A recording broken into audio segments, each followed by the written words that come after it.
उत्तराखंड में बसे नैनीताल के बारे में किसने नहीं सुना होगा, जहां पर हर साल लाखों टूरिस्ट आते हैं।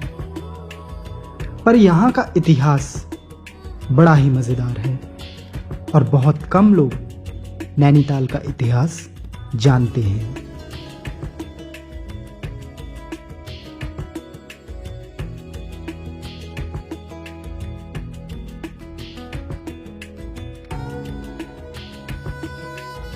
तो बात कुछ सन 1839 की है। एक अंग्रेज व्यापारी पी बैरन थे, जो रोजा जिला शाहजहांपुर में चीनी का व्यापार करते थे। पी बैरन को माउंटेन्स पर घूमने का बहुत शौक था। केदारनाथ और बद्रीनाथ की यात्रा करने के बाद ये अंग्रेज कुमाऊं की मखमली धरती की ओर बढ़ता चला गया।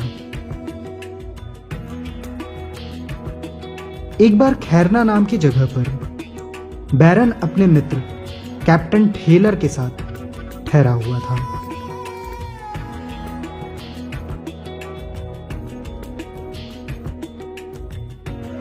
प्राकृतिक दृश्यों को देखने का इन्हें बहुत शौक था।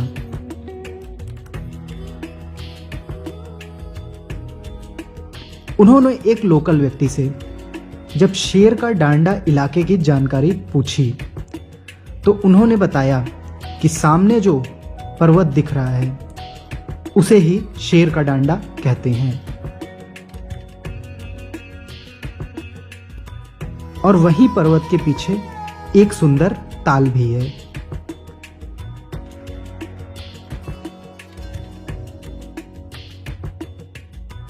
बैरन ने उस व्यक्ति से ताल तक पहुंचने का रास्ता पूछा, लेकिन घनघोर जंगल होने के कारण और जंगली जानवर के डर से वो व्यक्ति तैयार न हुआ। पीछे हटने वाले नहीं थे।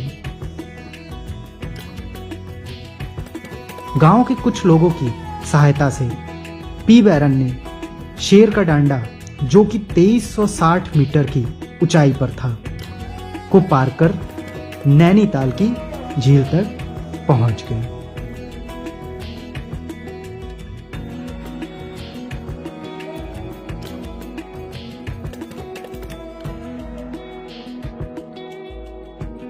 इस एरिया में पहुंचकर और यहां की सुंदरता को देखकर पी बैरन मंत्रमुग्ध हो गए। उन्होंने उसी दिन तय कर डाला कि वो अब रोजा शाहजहांपुर की गर्मी को छोड़कर नैनीताल की इन वादियों को ही आबाद करेंगे।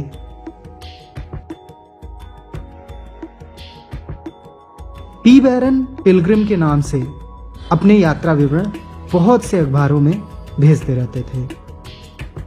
बद्रीनाथ केदारनाथ की यात्रा का वर्णन भी उन्होंने बहुत ही सुंदर वर्ड्स में लिखा था। सन 1841 की 24 नवंबर को कलकत्ता के इंग्लिश मैन नाम के अखबार में सबसे पहले नैनीताल के ताल की खोज खबर छपी थी। बाद में आगरा अखबार में भी इस बारे में पूरी जानकारी दी गई।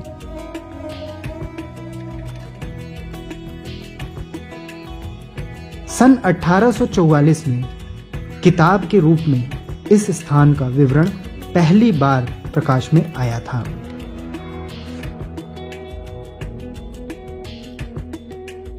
बैरन साहब नैनीताल के इस सौंदर्य से इतने प्रभावित हुए कि उन्होंने सारे इलाके को खरीदने का निश्चय कर लिया।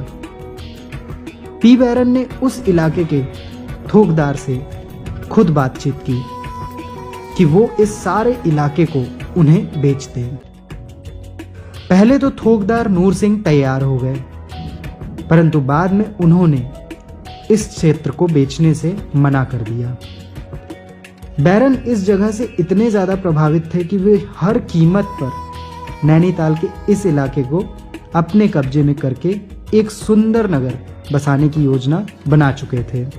जब थोकदार नूर सिंह इस इलाके को बेचने से मना करने लगे तो एक दिन बैरन साहब अपने किश्ती में बिठाकर नूर सिंह को नैनीताल के ताल में घुमाने के लिए ले गए और बीच ताल में ले जाकर उन्होंने नूर सिंह से कहा कि तुम इस सारे जगह को बेचने के लिए जितना चाहो रुपया ले लो, लेकिन अगर तुमने इस जगह को बेचने से मना कर दिया तो मैं तुमको इसी ताल में डुबो दूंगा। बैरन साहब खुद अपने विवरण में लिखते हैं कि डूबने के भय से नूर सिंह ने स्टाम्प पेपर पर दस्तखत कर दिए और बाद में बैरन की कल्पना का नगर नैनीताल बस गया।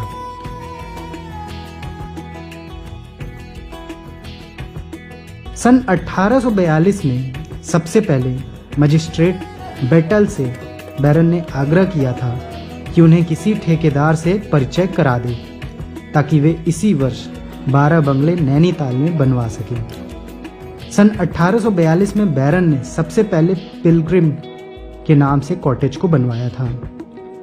बाद में ईस्ट इंडिया कंपनी ने इस सारे क्षेत्र को अपने अधिकार में ले लिया।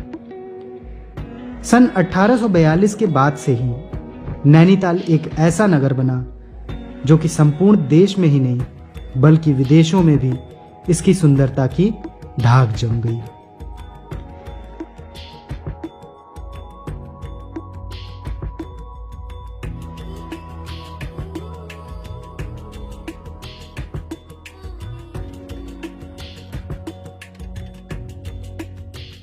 हालांकि यहाँ का इतिहास काफी पुराना है। स्कंद पुराण के मानस खंड में नैनीताल को त्रिऋषि सरोवर मतलब 3 साधुओं अत्रि, पुलस्क और पुलक की भूमि के रूप में दर्शाया गया है। मान्यता है कि ये तीनों ऋषि यहाँ पर तपस्या करने आए थे, लेकिन उन्हें यहाँ पर पीने का पानी नहीं मिला, तो प्यास को बुझाने के लिए वो अपने तप के बल पर तिब्बत के पास स्थित पवित्र मानसरोवर झील के जल को यहाँ पर लाए।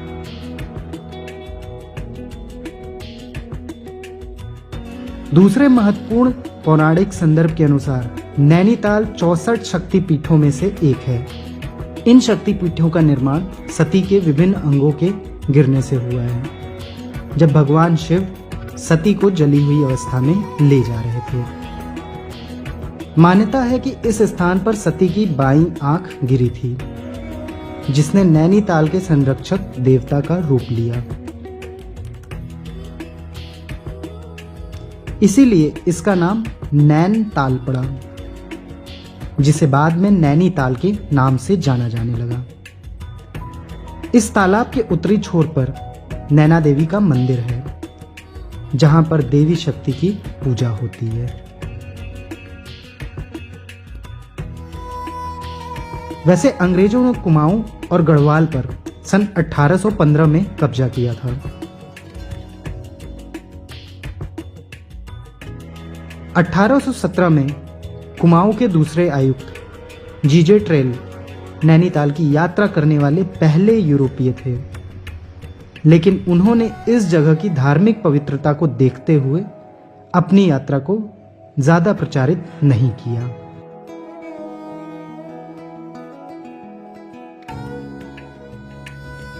यूं ही नहीं होती है हाथ की लकीरों के आगे उंगलियां, रब ने भी किस्मत से पहले मेहनत लिखी है।